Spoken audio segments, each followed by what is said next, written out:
আজ গেছিলাম এক ডিউটিতে। আজকে নতুন কিছু রান্না করলাম। সকালে ঘুম থেকে উঠে আমি প্রথমে পড়তে বসে যাই। পড়া শেষ করে আমি সাইকেল নিয়ে বেরিয়ে যাই মাঠের জন্য। দেখো সকাল কি সুন্দর লাগছিল মাঠটা। তো কিছু ফ্রি হ্যান্ড আমি এক্সারসাইজ করিনি। আর এই আঁচটা ফেলতে কে কে পারো আমাকে অবশ্যই জানিও। আর কয়েকটা পুল আপ মেরে নিলাম, আমার সব থেকে প্রিয় এই পুল আপটা। তো মাঠ থেকে আমি সাইকেলে ফিরে যাই বাড়ির দিকে। আর বাড়িতে এসে আমি উঠোন বারান্দা ঘর ভালো করে ঝাড় দিয়ে নিই। প্রথমে আমি ঘর বারান্দাটা ভালো করে ঝাড় দিয়ে আমি এক সাইডে ডিমটা সেদ্ধ করতে বসিয়ে দিই। আর এই দেখো উঠোনটাও ঝাড় দেওয়া হয়ে গেল আমার। তো তারপর বাসনটা মেজে নিই। বাসন মেজে আমি ঘরটা ভালো করে মুছে নিই। ঘর মুছে ব্রেকফাস্ট করে নিই হালকার উপর আজকে। তারপর আমি খোলবোটটা দিয়ে ভেড়াটাকে ভালো করে খেতে দিই, ভেড়াগুলোকে। কেননা আজকে আমি অনেকক্ষণ পর বাড়ি আসবো, একটা কাজে যাচ্ছি। তো দেখো সাইকেল নিয়ে আমি রেডি হয়ে বেরিয়ে পড়লাম। আর যে ডিউটি কথা বলেছিলাম, আসলে আমার এক দাদা কন্ট্রোলের ডিলার। তো তার কাছে এই খাতাটা লিখে দেওয়ার কাজ করি, মাসে 3 দিন হয় কাজটা। তো তার কাছে জল খাবার খেতে খেতে মাছ যা লাগে দেখতে পাই, তো মাছ নিয়ে নিই। তো করে রান্না হয়ে যায় মাছ দিয়ে। আর তারপর কন্ট্রোলে আবার যোগ দিই। তো কন্ট্রোল শেষ করে আমি মাছ হাতে বেরিয়ে পড়ি সাইকেল নিয়ে বাড়ির উদ্দেশ্যে। আর ভাবতে থাকি যে মাছ ছাড়া কী রান্না করবো। তো বাড়ি এসে সেটাই ভাবছিলাম। তো হঠাৎ আমার চোখ গেল এই যে আমাদের একটা ফুল গাছ বাড়ির, আর এই সাইডে বাগান টাইপের একটু আছে এখানে এটার দিকে। তো এই যে জিনিসটা, তো এই জিনিসটার নামটা কি তোমরা কমেন্টে অবশ্যই জানিও। তো কিছুটা জল খেয়ে নিলাম, অনেক জল তেষ্টা পেয়েছিল। তারপর ভেড়াগুলোকে খোলবোটে দিয়ে আবার ভালো করে খেতে দিই। তো এই যে খেতে দেওয়া হয়ে গেল। আর আমিও আমার কাজ করতে শুরু করে দিই। তো মাছগুলোকে ভালো করে ধুয়ে নুন হলুদ মাখিয়ে রেখে আমি দোকানে বেরিয়ে যাই। এই যে রোহিতদার দোকান বাড়ির পাশেই। আসলে খোলবুটটা আনতে যাই, আর চালটা বাড়ন্ত ছিল, তো চালটা আনতে গেছিলাম। তো এই দেখো নেওয়া কমপ্লিট, আমার বাড়ি ফিরে যাই। বাড়ি ফিরে আমি ভাতটা চাপিয়ে দিই, ভাত চাপিয়ে মাছটা ভেজে নিই। তো মাছটা আমি ভালো করে লাল করে ভেজে নিয়েছি, এই দেখো তোমরা। এরপর আমি এই রান্নাটা করব।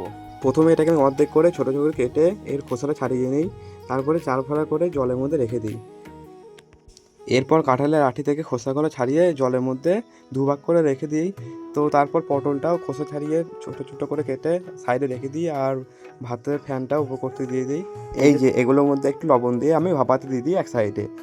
একটু তুড়ি মেরে সব রেডি করে নেওয়ার পর আমি কড়াইয়ে তেল দিয়ে, তেলটা গরম হয়ে যাওয়ার পর পেঁয়াজটা দিয়ে কিছুক্ষণ নাড়িয়ে নিয়ে তার উপরে টমেটো দিয়ে নাড়িয়ে এক সাইডে তখন ভাজতে রেখে দিই। আর এদিকে তখন সিলটা নামিয়ে আজকে দুরকম বান্না করতে হবে। এই যে প্রথম বান্না যেটা করছি, আর এটা হলো সর্ষে কাঁচা লঙ্কা বাটা, আর ওইদিকে ততক্ষণ আদা জিরে বাটাটা হয়ে গেছে, এ দেখো।